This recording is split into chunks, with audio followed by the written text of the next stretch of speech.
Olá pessoal, boa noite, tudo bem com vocês?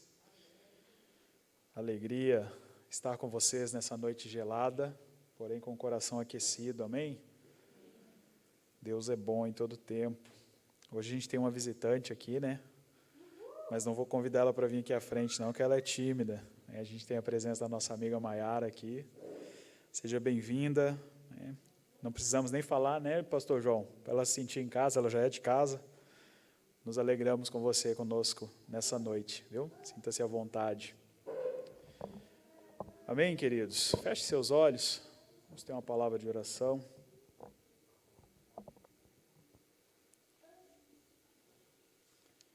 Pai, nós rendemos graça ao Senhor nessa noite. Bendizemos o Teu nome neste lugar. Bendizemos o Teu nome nessa casa. Entronizamos ao Senhor. Obrigado porque nenhum escrito de dívida pode ser cobrado a nós. Porque o Teu Filho morreu na cruz para que nós pudéssemos ter vida. Obrigado porque o real propósito de estarmos aqui nesta noite é glorificar ao Senhor. É reconhecer a obra de Jesus que nos proporcionou salvação. Santo Espírito de Deus nos conduza nessa noite. Da mesma forma que você já tem comunicado ao nosso espírito, testificado sobre a alegria de pertencermos a um Deus que nos ama, como cantamos nessa noite, eu quero pedir a você nessa noite, que o Senhor capacite a cada ouvinte nessa noite a receber a vida da Tua Palavra. A Tua Palavra ela é viva, ela é operante, ela é eficaz. E nós oramos por isso, nós oramos para que haja um liberar da vida da Tua Palavra sobre o coração de cada ouvinte nessa noite.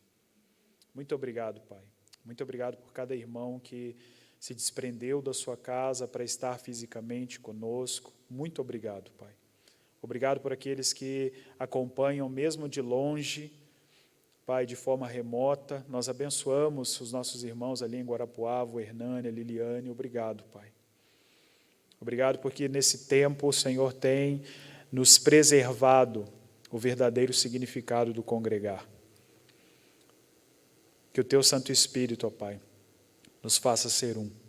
Que o Teu Santo Espírito nos ensine a ser um só corpo, com um só cabeça, que é o Cristo. Nós oramos nessa noite e pedimos a Sua graça para a compreensão das Sagradas Escrituras. Amém. Amém, queridos? Eu quero, na verdade, antes de começar a pregar nessa noite, externar minha gratidão a vocês, como pastor dessa comunidade, como um amigo de vocês. Durante semana passada, não lembro, mas alguns dias atrás, eu estava conversando com um amigo meu, um pastor, também jovem, né? Eu sou jovem, obrigado.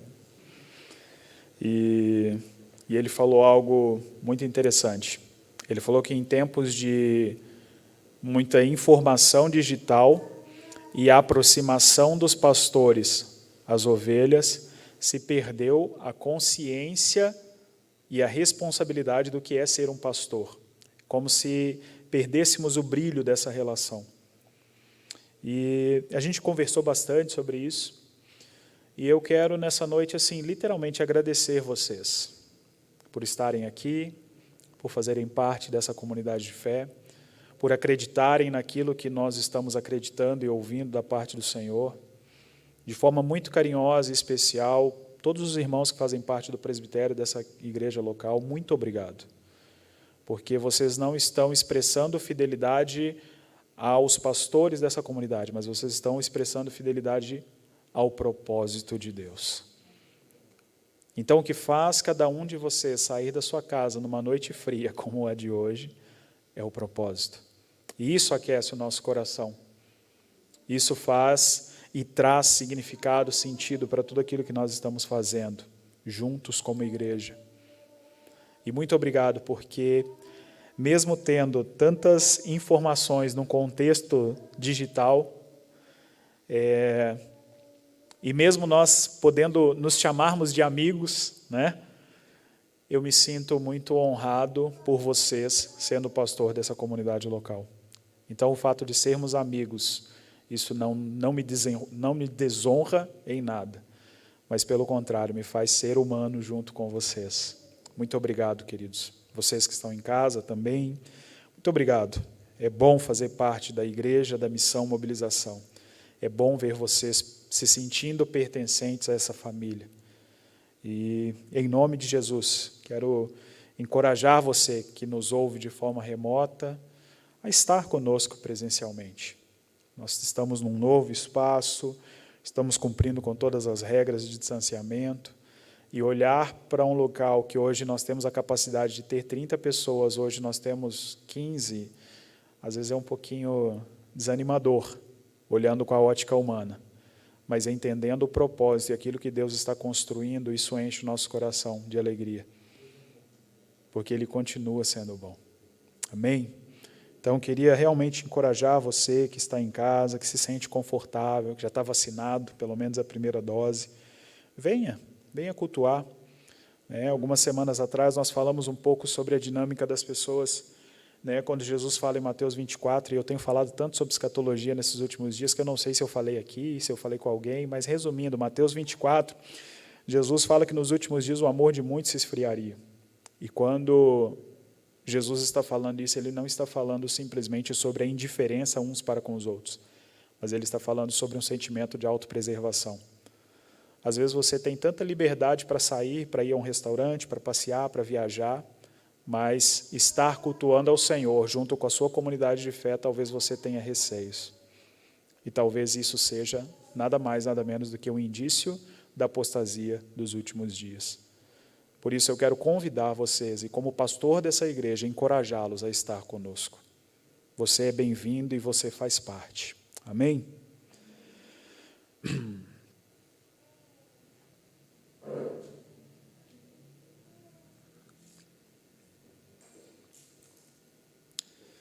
Bom, hoje, primeiro domingo do mês de agosto, estamos felizes porque estamos caminhando para o 4º mês nesse novo espaço de culto e podemos celebrar ao Senhor e agradecê-lo pela bondade, diante do desafio que nós entendemos Ele estar nos conduzindo. E nós construímos juntos com vocês, ao longo desses 3 meses, uma série que, na verdade, perdurou por muito tempo, que nós começamos a falar sobre Pentecostes e depois nós começamos a falar sobre a obra do Espírito Santo, e são assuntos recorrentes, uma coisa vai se conectando à outra, e hoje, no primeiro domingo do mês de agosto, nós queremos dar um start com vocês em uma temática nova. Mas o fato de ser uma nova temática não quer dizer que seja um assunto desconexo de tudo aquilo que nós estamos construindo com vocês. Nós queremos falar com vocês a respeito da santificação, ou tornar-se semelhante a Jesus. Então, nós trabalhamos, ao longo desses últimos 4 domingos, do mês de julho, nós falamos sobre o chamado ao Evangelho, nós falamos sobre a regeneração, nós falamos sobre a justificação e nós falamos sobre a adoção no último domingo. Quando nós falamos sobre o chamado do Evangelho, o chamado do Evangelho nada mais é do que o próprio Deus se dirigindo ou se revelando a nós. Isso é a salvação. Então, nós não conseguimos fazer nada, nem mesmo ser a expressão de uma igreja, do corpo de Cristo para uma cidade, se não for por meio do chamado ao Evangelho. Depois nós falamos sobre a regeneração e de forma bem enxuta, resumindo o que pode ser ou o que seria a regeneração nada mais é do que o ato de Deus de nos conceder vida. Lembra que eu falei que o ato da regeneração é quando a energia ou o poder de Deus vem para o nosso interior? Então, nós estávamos mortos em pecados e delitos. O Evangelho, o chamado do Evangelho, a salvação veio até nós. Em seguida, a vida de Deus veio para o nosso interior. Então, estávamos mortos, mas ressuscitamos juntamente com Cristo. E depois nós falamos sobre a perspectiva da justificação. E o que é a justificação? A justificação é quando Deus nos torna legais para estarmos na presença dEle. É quando Deus tira toda a acusação do pecado sobre as nossas vidas, porque Jesus, que é um justo, morreu por nós. Então, isso é a justificação. E semana passada, nós ouvimos o pastor Marcelo a respeito da adoção. E o que é a adoção? A adoção nada mais é do que o direito legal de nos tornarmos filhos ou membros da família de Deus. Então, nós construímos juntos com vocês toda essa linha de pensamento, porque isso define a nossa fé. Nós precisamos saber essas coisas, não para ser pessoas que vão contestar algumas informações aí fora, mas para que isso possa moldar a nossa conduta ou o nosso desenvolvimento numa caminhada espiritual. Então, saber o que é o chamado do Evangelho, é a salvação, entender o que é a obra da regeneração, entender o que é a justificação, compreender a adoção. E hoje nós queremos falar com vocês a respeito da santificação. Abra a tua Bíblia em 1 Pedro, ou ligue a sua Bíblia, não é Eduardo Auana? Ligue a sua Bíblia, ou abra a sua Bíblia, em 1 Pedro, capítulo 1, verso 14. Amém?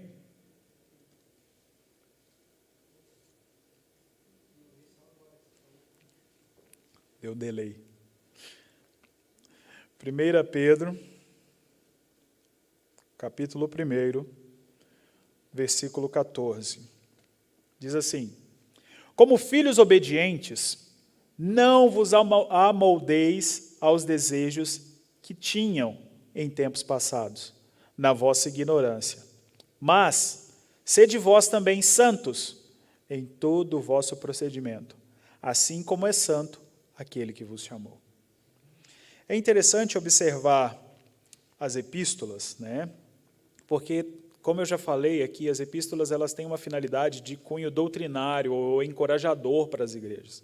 E quando o apóstolo Pedro está escrevendo a epístola de Pedro, ele tem essa mesma finalidade, que é encorajar os irmãos, talvez em um tempo de perseguição, talvez em um tempo de apostasia, e algo que nos chama muita atenção, que ele começa assim: como filhos obedientes, não vos amoldeis aos desejos que antes, em tempos passados, vocês tinham.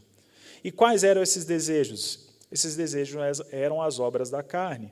Por isso que ele chama esse tempo passado de tempos da ignorância.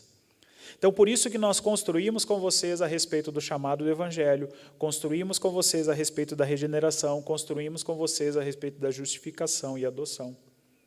Porque nesta noite, todos vocês que nos ouvem neste lugar, e de forma online, de forma remota, vocês não estão mais no tempo da ignorância. Porém, temos algumas práticas que nos remetem ao tempo da ignorância. Então, quando nós falamos sobre santidade ou sobre ser santo, santificação, o ter o valor central da nossa vida e da nossa caminhada em Deus ou no coração de Deus é ter um caminhar santo. Talvez você possa ter ouvido muitas definições sobre santidade, sobre santificação, e essas definições elas vão se resumir, talvez, no fato de ser santo é separar de para algo, você se separa do mundo para Deus. Mas, às vezes, esse tipo de definição ela é muito rasa, ela é muito pequena diante da obra grandiosa que Deus fez por nós. Porque, como o apóstolo Pedro está dizendo, como filhos obedientes, nós não mais nos amoldamos às obras ou às práticas de um tempo da ignorância. E ele continua no versículo 15: mas sede vós também santos em todo o vosso procedimento, assim como é santo aquele que vos chamou. Jesus nos chamou e ele é santo. Nós precisamos ser santos para que haja a mesma correspondência a qual ele teve nessa terra. Por isso, quando nós falamos o que é ser santo, o ser santo é você ter o valor central da sua vida na satisfação de Deus. E será que nós estamos satisfazendo Deus, ou ele tem sido a centralidade das nossas vidas? Para que nós possamos afirmar que temos vivido uma vida santa. Quando nós somos questionados o que é santo, ser santo é ser uma testemunha da verdade que é Cristo. Quando nós nos tornamos uma testemunha da verdade que é Cristo, isso é sinônimo de santidade. Isso é sinônimo de santificação. Santidade ou ser santo é a nossa correspondência a obra da salvação em nossas vidas. Então, à medida que nós correspondemos, entendi que o chamado do Evangelho, a salvação, foi a revelação de Deus, a regeneração foi a vida dele no meu interior, a justificação foi ele me tirar a culpa e a condenação do pecado, e, consequentemente, ele me chama de filho, isso me convida a caminhar em santidade. Eu me lembro que quando eu me converti, e para quem não sabe, eu me converti numa igreja metodista, e o movimento metodismo, ele surgiu, a gente tem aqui 2 universitários, né? Um seminarista e um universitário de teologia, viu? Oi? Tem professor de história, né? Olha aí, que alegria. Mas a gente tem um movimento, né, que surge ali por volta do século XVII, e é o movimento do pietismo, e a gente tem algo que vai acontecendo no contexto também dessa movimentação do pietismo, que é um homem chamado John Wesley, né? E John Wesley, ele começou reuniões de oração na faculdade, se eu não me engano, em Oxford. E aí, quando ele começa essas reuniões de oração, o nome, o título que tinha, né? Esse negócio de dar nome para as reuniões de oração não é algo novo, né? Mas se chamava Clube Santo. E eles começaram a ser conhecidos como metodistas, porque daí você pensa, os ingleses sendo metódicos na reunião, no mesmo dia, no mesmo horário, com o mesmo formato. Então, eles começaram a ser conhecidos como os metodistas. Então, nisso surgiu toda a origem do movimento metodista, da igreja metodista. E é tão interessante pensar nisso, né? Por que eu estou falando? Porque eu fiquei fazendo parte da igreja metodista por 9 anos.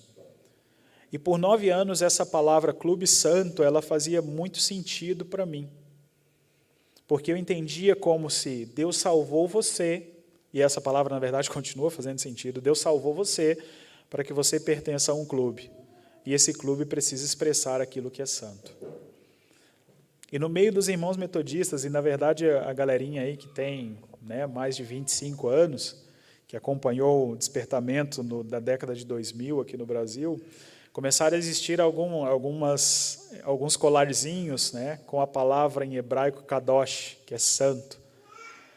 E as pessoas começaram a usar isso, dizendo, eu faço parte de um clube da santidade. Mas, queridos, falar sobre santidade ou falar sobre ser santo, nada mais é do que a nossa correspondência à obra da salvação. Então, Deus nos convidou para pertencer a esse grupo. E quando nós nos tornamos seguidores de Jesus, nós correspondemos ao chamado do Evangelho. E isso vai causar uma mudança radical na nossa vida. Por isso, nós somos convidados a participar desse clube santo. Porque, como nós falamos muito bem alguns domingos atrás, eu estou indo por um caminho, e esse caminho é um caminho de perdição, é um caminho que vai me conduzir à morte. Mas em algum momento a revelação do Evangelho me alcançou. Jesus, Deus se revelou a mim por meio do seu Filho, Cristo. Logo, eu mudo de direção. Então eu faço uma conversão. Enquanto nós nos tornamos seguidores de Jesus, isso vai trazer uma mudança radical para as nossas vidas e ao mesmo tempo nos traz um convite para pertencermos a esse clube santo. Então, queridos, converter e entender a santificação nada mais é do que mudar a nossa forma de pensar e agir. Antigamente, como nós lemos o apóstolo Pedro dizendo, nós éramos filhos da desobediência. E ele está dizendo, não amoldeis mais aos desejos ou os pensamentos de um tempo de ignorância. Mas aí eu pergunto para você, talvez você tenha 10, 15, 20 anos de crente, de convertido, e talvez as suas ações e as suas atitudes, a sua fala, a sua ira, ela continua sendo a mesma fala, a mesma ira e as mesmas ações e atitudes de antes da revelação do Evangelho sobre a sua vida. Será que você está correspondendo essa mudança, essa forma de pensar e agir? Será que você está correspondendo a esse convite, esse chamamento de Deus para você caminhar no Clube Santo? Porque às vezes a gente fala sobre santificação, às vezes nós falamos sobre santidade, e isso parece algo chato, quadrado ou fora de moda. Mas, na verdade, a santificação tem a ver com a correspondência àquilo ao qual Jesus fez por mim e por você. Abandonar as práticas do pecado tem a ver com isso. Então, queridos, nós passamos a ter um estilo de vida semelhante ao de Jesus, uma vida em santidade. Eu ouço o Evangelho, eu recebo o convite dele para participar desse clube santo, eu mudo a minha forma de agir e pensar, consequentemente, eu tenho uma vida que manifesta Jesus, porque a minha vida se torna uma vida em santidade. Então, falar em santidade não é falar sobre um fim em si mesmo, mas falar em santidade é falar de uma vida relacional com Deus. Nós nunca vamos conseguir ser santos sozinhos. Sabe por quê? Porque quando nós estamos na coletividade do corpo de Cristo, nós expressamos e revelamos a nossa vulnerabilidade. Nós reconhecemos uns nos outros qualidades, como também reconhecemos uns nos outros os defeitos. Você já fez um exercício prático de perguntar para as pessoas, lá no seu grupo familiar, lá na igreja, nos lares, o que elas pensam sobre você?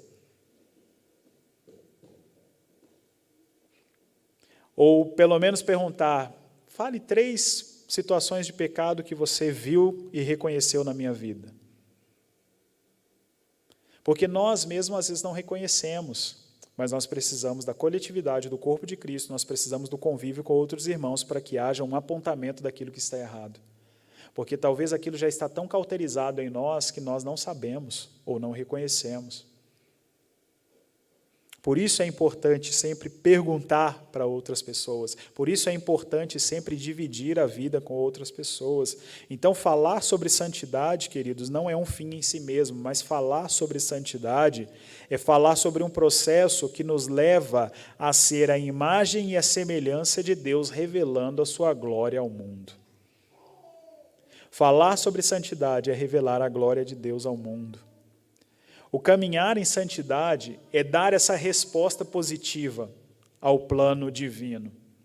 Porque, como construímos ao longo do mês passado, entendemos que a salvação, eu não faço nada para ser salvo. Eu não faço nada para ser regenerado. Eu não faço nada para ser justificado. Eu não faço nada para ser adotado. E semana passada, o pastor João deu um testemunho na live da Acridas, falando sobre adoção. E uma frase que ele falou assim, no seu breve testemunho me deixou bem impactado. E ele falou assim, se não fosse a adoção, eu não estaria onde eu estou hoje. E quem não assistiu, acho que está salva a live, pode assistir depois, né? Mas então não tem nenhum segredo aqui, não estou expondo a vida do nosso pastor, mas ele falou assim, que na época que ele foi adotado não se tinha tanta burocracia, né, e se tinha aquelas adoções que eram, entre aspas, as adoções ilegais. E o caso da adoção do João foi assim. E ele falou que a mãe dele não sabia se ele era preto, se ele era loiro, se ele era deficiente, mas simplesmente o adotou. E é assim que Deus faz conosco. Ele não está se importando como nós estamos, ou o que nós vamos oferecer, mas ele simplesmente olha e fala, venha pertencer à minha família, seja membro da minha família. Então vocês conseguem conceber que Deus nos salva sem eu fazer nada, Deus me regenera sem eu fazer nada, Deus me justifica sem eu fazer nada, Deus me adota sem eu fazer nada. Mas agora, como o nosso irmão Cabral também nos falou hoje, o caldo começa a engrossar. Porque agora nós precisamos começar a pensar na nossa correspondência a tudo aquilo que Deus fez por nós. Que legal, Ele me salvou, que legal, Ele me regenerou, que legal, Ele me justificou, que legal, Ele me adotou. Mas agora, quando nós falamos sobre o processo da santificação, nós falamos sobre a nossa correspondência a tudo aquilo que Ele fez. Então, até a santificação, Deus fez tudo sozinho.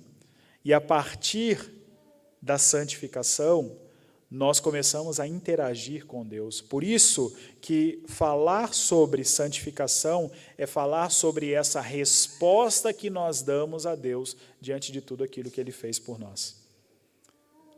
E é por isso que nós precisamos sempre dividir a nossa vida uns com os outros, por isso que é importante estar junto, por isso que é importante congregar, por isso que é importante participar do grupo familiar. Por quê? Porque juntos nós estamos expondo as nossas vulnerabilidades e encorajando uns aos outros a mudar a nossa forma de agir e pensar, que muitas vezes é pecaminosa. E aí nós podemos dar aula para as pessoas dentro de uma perspectiva técnica, dentro de uma perspectiva correta, escriturária sobre salvação, regeneração, justificação, santificação.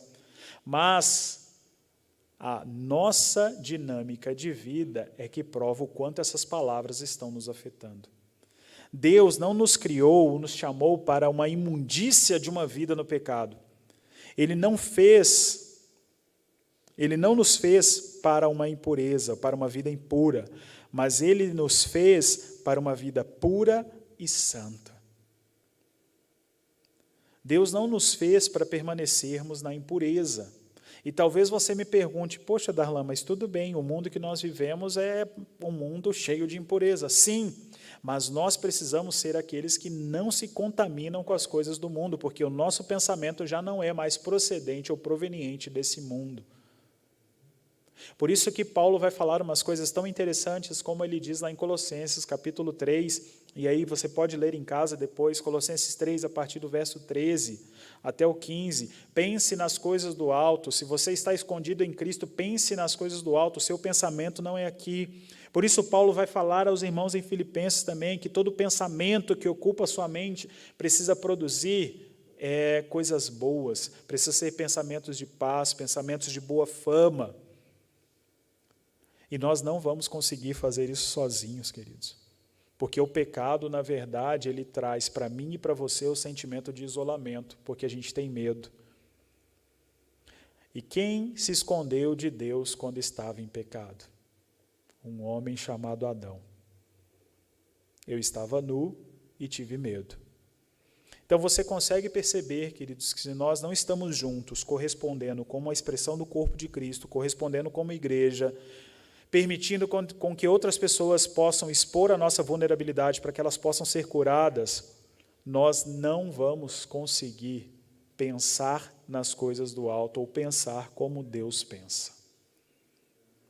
Deus não nos criou ou nos chamou para uma imundícia de uma vida no pecado, mas Ele nos chama para uma vida pura e santa.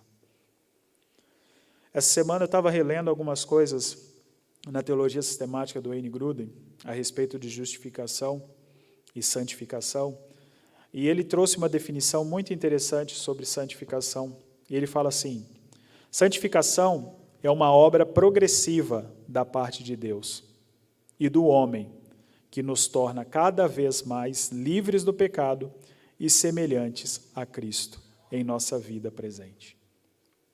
Vocês entenderam isso? Ele está dizendo, santificação é uma obra progressiva. Então, não é o fato de você ser salvo que você se tornou plenamente santo. Mas é uma obra progressiva, nós estamos em um caminhar de santificação. Por isso que nós ainda erramos, por isso que ainda nós pecamos, por isso que talvez você ainda peque nos mesmos pecados que você pecava 10 anos atrás. Porque nós estamos em uma obra, nós estamos em um processo de santificação. E isso é progressivo.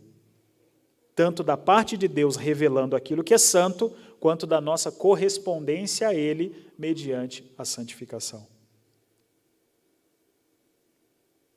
Então nós estamos em um processo, queridos. E o processo de santificação, ele só será pleno sobre a minha vida e sobre a sua vida, sabe quando? Quando a gente morrer. Você já viu o defunto pecando? Quando a gente morre, a gente não peca. Então, até a nossa morte, ou até a volta de Jesus, nós vamos lutar contra o pecado. E nós vamos estar nesse processo, nessa obra progressiva da santificação. E é por isso que nós não conseguimos fazer sozinhos. Nós precisamos de Jesus, nós precisamos uns dos outros, nós precisamos do Espírito Santo nos convencendo do nosso pecado. O início da nossa santificação, ele vai se dar no ato da nossa salvação. É uma mudança totalmente moral que ocorre no nosso interior. Eu lembro que antes de converter, eu já confessei esse pecado, viu, irmãos? É só um exemplo. Eu roubava leite condensado no supermercado. Colocava dentro do bolso, assim, das calças de moletom e saía. Quando inventaram o leite condensado de caixinha, era melhor ainda para roubar. Porque a lata ficava grande, assim, para o bolso, né? E a gente tinha meio que sair meio atravessado. Mas eu tinha um amigo também, cara, de infância, que ele roubava refrigerante de 2 litros, cara. Tipo, ele era o outro nível, assim, entendeu?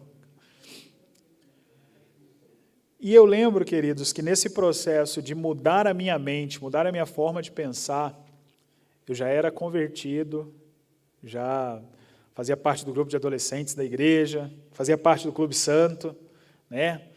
Fugia do colégio para ir orar com os irmãos no monte, né? Ficava olhando, na hora que eu via a lanterninha no monte, os irmãos estão lá. Eu pulava o muro do colégio para ir orar, tipo, não, só estou gazeando o colégio, mas vim orar. E eu lembro que algumas vezes eu entrava no supermercado e a mente, a cabeça, tão condicionada ao pecado, que eu olhava para a prateleira assim, de leite condensado, ia com a mão para pegar. Aí eu, não posso mais roubar. Então, vocês conseguem perceber que a ação mudou, mas o pensamento e o desejo continuou o mesmo? E vocês passam por isso, todos nós passamos por isso. Por quê? Porque nós estamos em um processo de santificação. Então, quando nós somos salvos, nós temos uma mudança moral que ocorre nas nossas vidas. E isso tem a ver com a regeneração, isso tem a ver com a vida de Deus habitando dentro de nós. Porém, as nossas atitudes que vão glorificar ao Senhor e que vão expressar a santidade, que vão expressar uma vida e um caminhar santo, isso tem a ver com eu e você, compreendendo que a cada dia essa obra é progressiva. Darlan, você roubou mais leite condensado? Nunca mais, graças a Deus. Entendem isso? Então, a nossa perspectiva moral, ela vai mudar. Porém, o nosso pensamento e a nossa alma, como eu sempre falo, a nossa alma aloprada, ela vai continuar sempre nos conduzindo a sermos tendenciosos a práticas pecaminosas. Então, o poder que nós experimentamos no ato da nossa salvação, ele vai produzir vida espiritual em nós. Consequentemente, isso deveria nos impedir de nos entregarmos à devassidão dos nossos desejos pecaminosos. Abra comigo em 1 Coríntios, capítulo 6. Amém, queridos? 1 Coríntios, capítulo 6.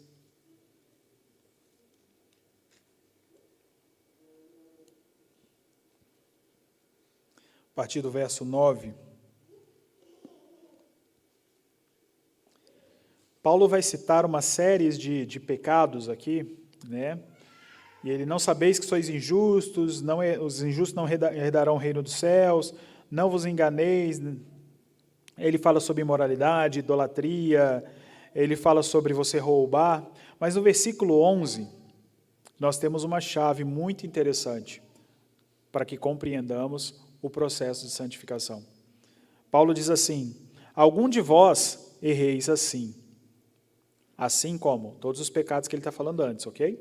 Mas fostes lavados, santificados e justificados em nome do Senhor Jesus Cristo e no Espírito do nosso Deus. Então, essa mudança moral que nós temos no ato da nossa salvação, queridos, é o primeiro estágio para a santificação. Porque se você não se torna consciente do seu erro, você jamais vai considerar o seu erro um erro. Você vai se achar sempre na sua razão, no seu direito, diante de uma prática pecaminosa. Ser um cristão, queridos, e andar em santidade é algo que vai nos exigir uma entrega total de pensamento, de atitudes, de gestos, de desejos a Deus. Mas o grande problema é que nós sempre paramos no ponto da adoção. Nós paramos no ponto da salvação. E nós talvez até tenhamos pensamentos medíocres ao ponto de dizer assim, Até na periferia do céu, para mim está legal, está valendo. Mas nós precisamos ter em mente que a salvação, ela não tem um fim em si mesmo. Deus não nos salvou simplesmente para nos livrar do fogo do inferno, mas Deus nos salvou para que possamos ser testemunhas de Jesus aqui na terra.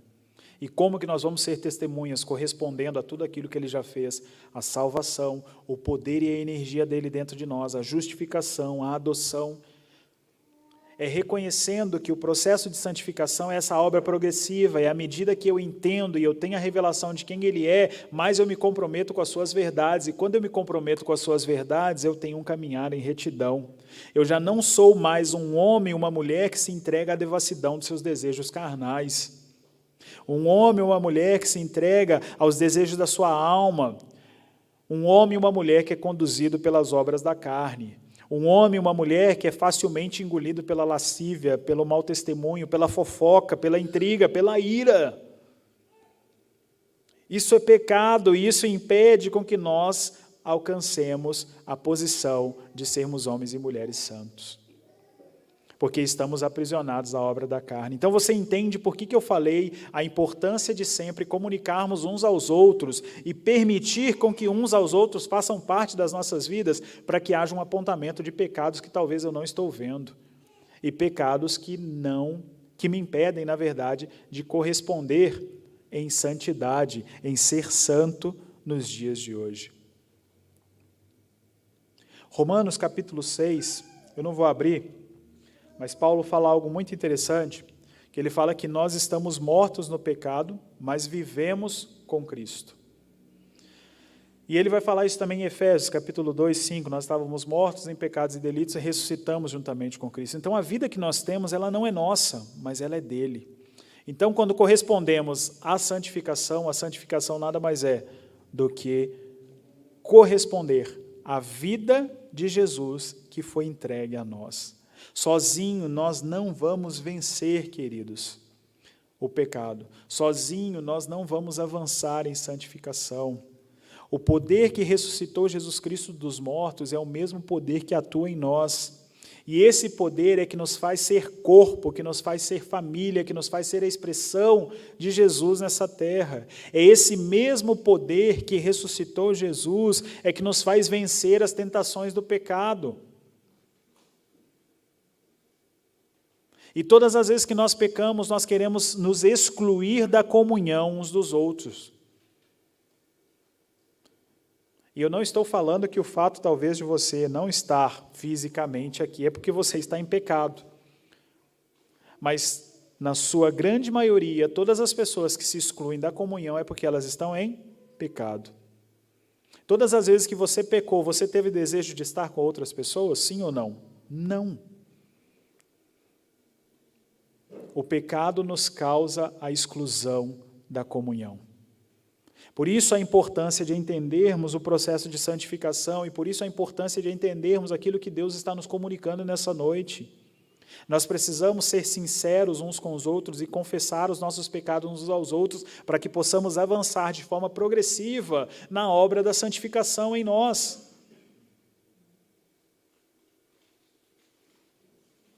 Algumas semanas atrás eu falei com vocês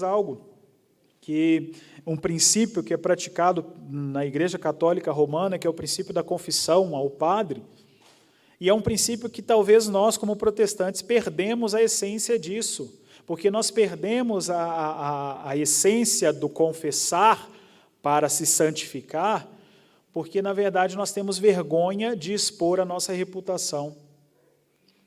Poxa, mas é o irmão que prega, é a irmã que canta, é o irmão que leva a cesta básica lá para as pessoas em situação de vulnerabilidade social.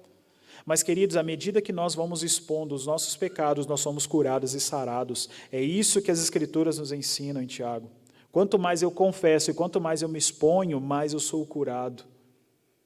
E esse é o contexto de sermos pertencentes à família de Deus, porque não tem ninguém para te acusar aqui, mas existem homens e mulheres para não acolher o seu pecado, mas para te ajudar a vencer o seu pecado.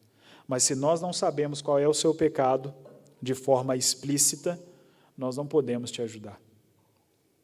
Então, o poder que ressuscitou Jesus Cristo dos mortos é o mesmo poder que opera e atua em nós. Ninguém consegue vencer as suas tentações sozinho, somente Jesus fez isso.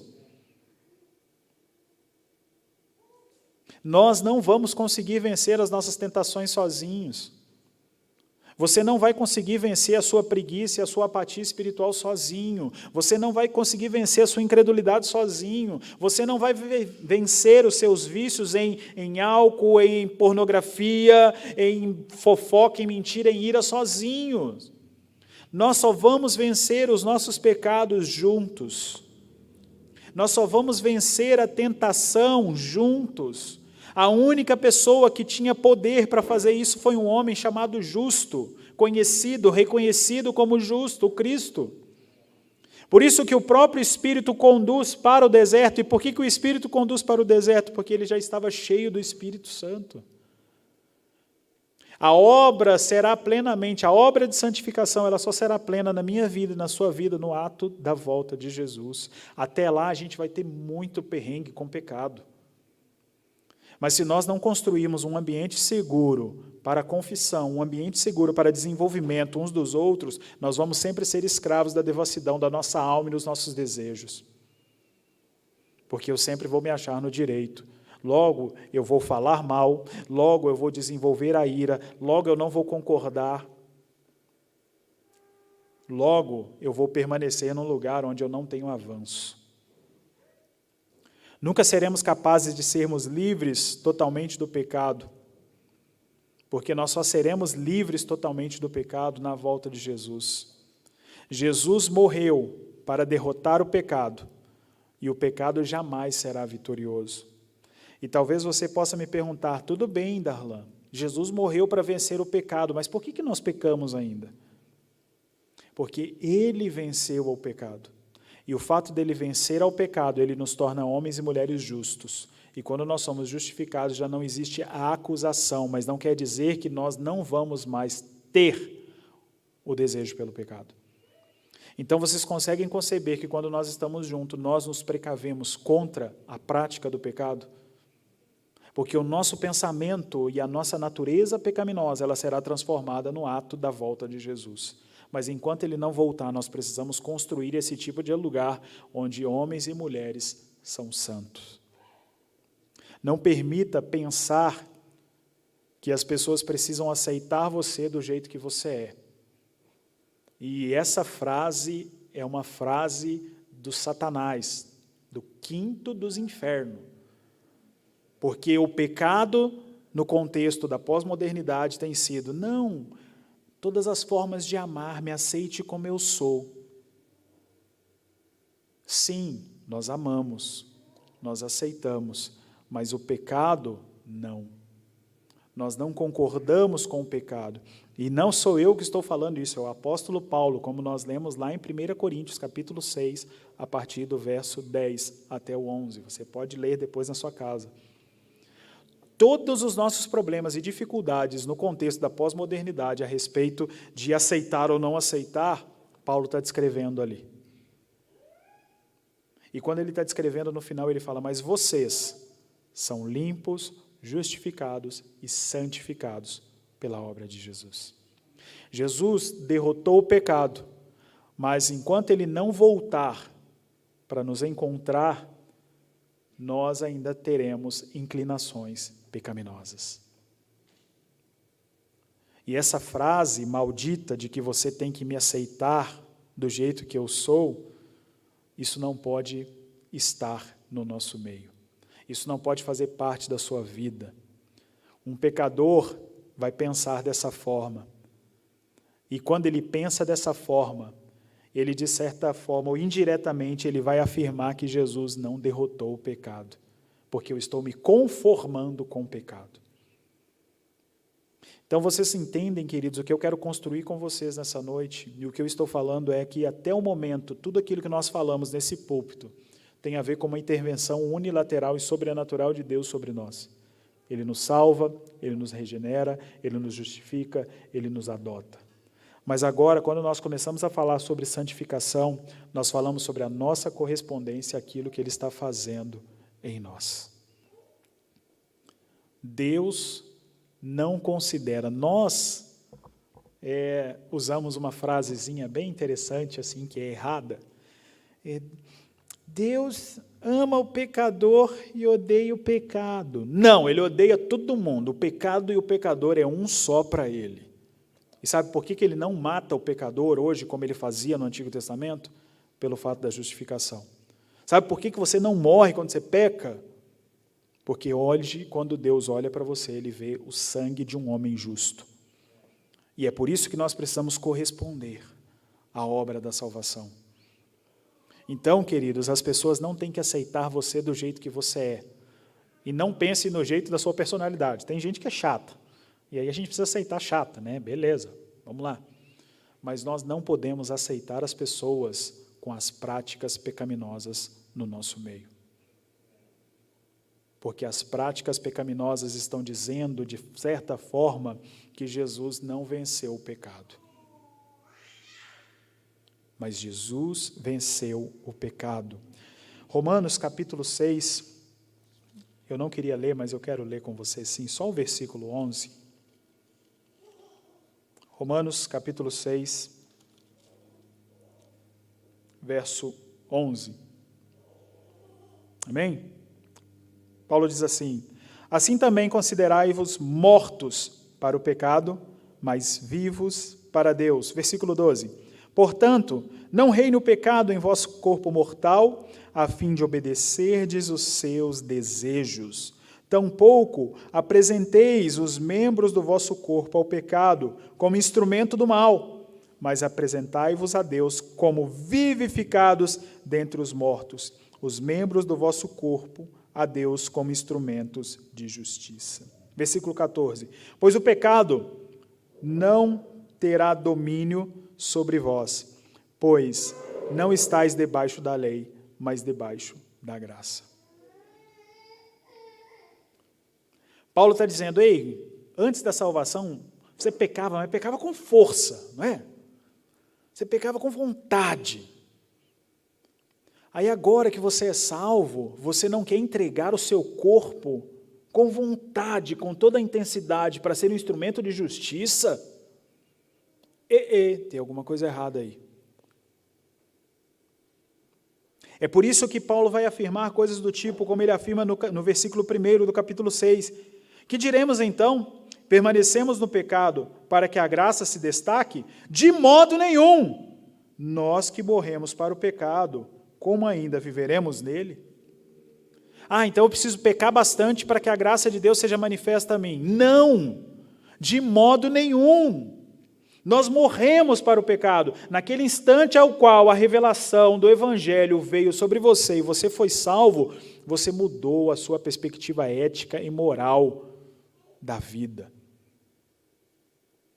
Nós entramos no processo da justificação, nós entramos no processo da adoção, nós entramos e correspondemos a Deus o processo da santificação. O pecado não tem mais domínio sobre nós. Santo Agostinho falou algo muito interessante, que a ordem dos amores no interior do homem está invertida. Nós amamos aquilo que precisamos odiar e odiamos aquilo que precisamos amar. Nós amamos muito mais o pecado, porque pecar é legal, pecar é gostoso, vale a pena, no contexto do mundo. Mas todas as vezes que eu peco, eu estou negando a obra expiatória de Jesus, eu estou dizendo que ele não venceu o pecado. Então nós precisamos, queridos, a salvação, a palavra do Evangelho, a correspondência, essa obra progressiva da santificação, ela tem a ver com eu e você ordenarmos os amores do nosso interior. Isso é corresponder à obra da santificação.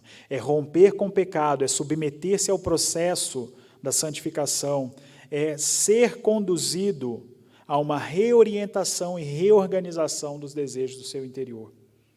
Isso diz respeito à santificação. Nós não conseguimos fazer isso sozinhos, queridos, por isso precisamos dos irmãos à nossa volta. Irmãos que vão nos ajudar a dominar e a reorientar os amores dentro de nós. Por isso nós precisamos uns dos outros. Por isso nós não nos cansamos de afirmar nesse púlpito que ninguém é igreja sozinho. Porque sozinho nós não vamos conseguir corresponder à obra da santificação. Sozinhos nós não vamos conseguir ser testemunhos de Jesus na face da terra. Nós precisamos estar juntos, no mesmo espírito, com o mesmo coração, na mesma intensidade, correspondendo à bondade dele revelada na cruz, por meio da morte do seu Filho. Que Deus nos ajude a reordenar o nosso coração, que o Espírito Santo nos conduza nessa jornada de santificação,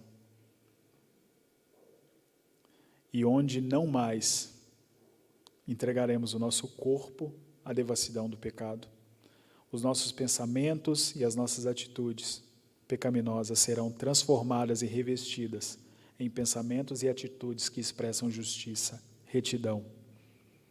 Que o nosso caminhar seja um caminhar com o Espírito Santo, entregando todo o nosso corpo para o serviço dele. Amém? Fique de pé no seu lugar, vamos orar.